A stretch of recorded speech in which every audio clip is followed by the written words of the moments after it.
بسم اللہ الرحمن الرحیم۔ شروع کرتا ہوں اللہ کے پاک نام سے جو بہت بڑا مہربان نہایت رحم والا ہے۔ دوستو، بہنوں، بھائیوں، بزرگوں، السلام علیکم۔ ہم آپ کو ہمارے اس 14 نمبر بیان میں خوش آمدید کہتے ہیں۔ ہمارا مقصد قرآن پاک اور سنت رسول سے سیکھنا اور سکھانا، احکام کو سمجھنا، تاریخ پر غور کرنا اور الہی رہنمائی سے مسائل کا حل تلاش کرنا ہے۔ اللہ تعالیٰ ہمارے اس بیان کو مفید اور تمام دلوں کے لیے نور کا ذریعہ بنا دے۔ آج ہم بیان کریں گے کہ کیا دنیاوی بہانوں سے جہاز سے بچا جا سکتا ہے یا بچ سکتے ہیں۔ قرآن اور سنت واضح کرتے ہیں کہ دنیاوی بہانوں سے جہاز سے بچنا ایمان کی کمزوری اور بعض اوقات نفاق کی علامت ہے۔ اسلام میں جہاز صرف میدان جنگ تک محدود نہیں ہے، بلکہ اس میں مال، کوشش، علم اور نفس کے ساتھ جہاد کرنا بھی شامل ہے۔ پھر بھی جب اپنے حالات پیدا ہو جائیں، ایسے حالات پیدا ہو جائیں کہ مسلمانوں کو اپنے عقیدے، برادری یا عدل و انصاف کو برقرار رکھنے کی ضرورت ہو، تو دنیاوی آسائش یا عذر کی خاطر اس فرض سے گریز کرنا اللہ تعالیٰ کی طرف سے قابل مذمت ہے۔ سورہ توبہ میں اللہ تعالیٰ ان لوگوں کو بے نقاب کرتا ہے جنہوں نے جھوٹے عذر پیش کیے جب رسول پاک صلی اللہ علیہ وسلم نے مومنین کو تبوک کی مشکل مہم کی تیاری کے لیے بلایا۔ اللہ تعالیٰ سورہ توبہ کی آیت نمبر 81 میں فرماتا ہے، جو لوگ پیچھے رہ گئے وہ رسول پاک صلی اللہ علیہ وسلم کے بعد گھر میں رہنے پر خوش ہوئے اور اللہ کی راہ میں اپنے مال اور جان سے جہاد کرنا ناپسند کیا، اور انہوں نے کہا کہ گرمی میں مت نکلو۔ کہہ دو کہ جہنم کی آگ گرمی میں زیادہ سمجھی جائے گی۔ اس آیت سے معلوم ہوتا ہے کہ جو لوگ دنیاوی مصائب مثلا گرمی یا تھکاوٹ کے خوف کی وجہ سے جہاز سے گریز کرتے ہیں، انہیں یاد دلایا گیا کہ وہ اگر غفلت میں پڑے رہے تو ان کے لیے ایک بڑا عذاب منتظر ہوا۔ اللہ تعالیٰ مومن کو مزید تنبیہ کرتا ہے کہ دنیا کی زندگی کی محبت کو سورہ توبہ کی آیت نمبر 38 میں اس کے حکم کو نظر انداز کرنے کا بہانہ نہ بننے دیں۔ اے ایمان والو، تمہیں کیا ہو گیا کہ جب تم سے کہا جاتا ہے کہ اللہ کی راہ میں نکلو تو تم زمین سے لپٹ جاتے ہو؟ لیکن کیا تم دنیا کی زندگی کے مقابلے میں دنیا کی زندگی سے مطمئن ہو؟ آخرت سوائے تھوڑے کے، یہاں قرآن پاک ان لوگوں کو جو دنیاوی لذتوں سے لگاؤ کی وجہ سے ہچکچاتے ہیں، ان کی زمین سے چمٹے ہوئے سستی اور کمزوری کی تصور قرار دیتا ہے۔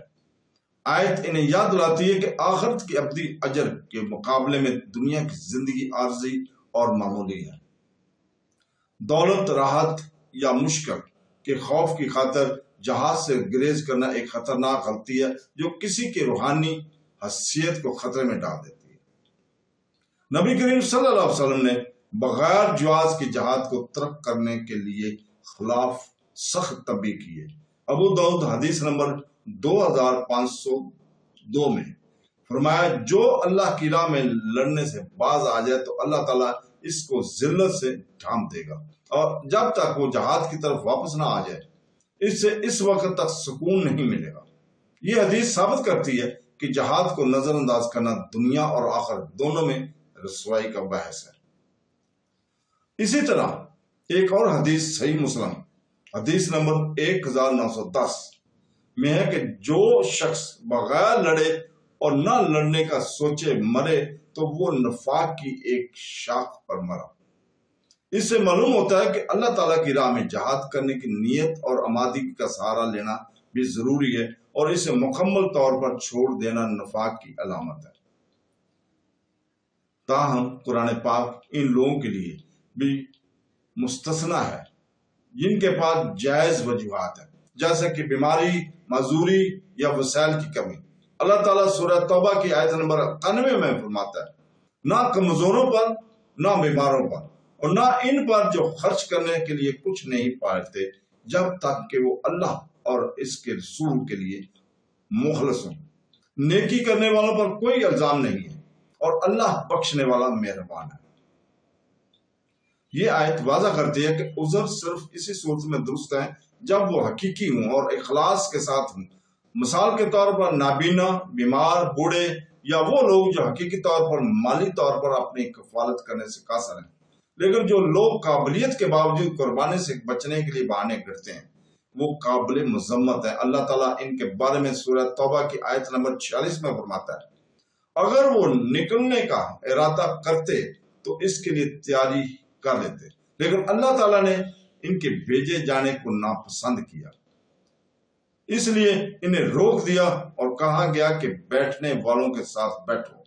اس سے ان لوگوں کی مخالفت کا پردہ فاش ہو جاتا ہے جو بہانے تو دکھاتے تھے لیکن در حقیقت اللہ تعالیٰ کے لیے قربانی دینے کو تیار نہیں تھے۔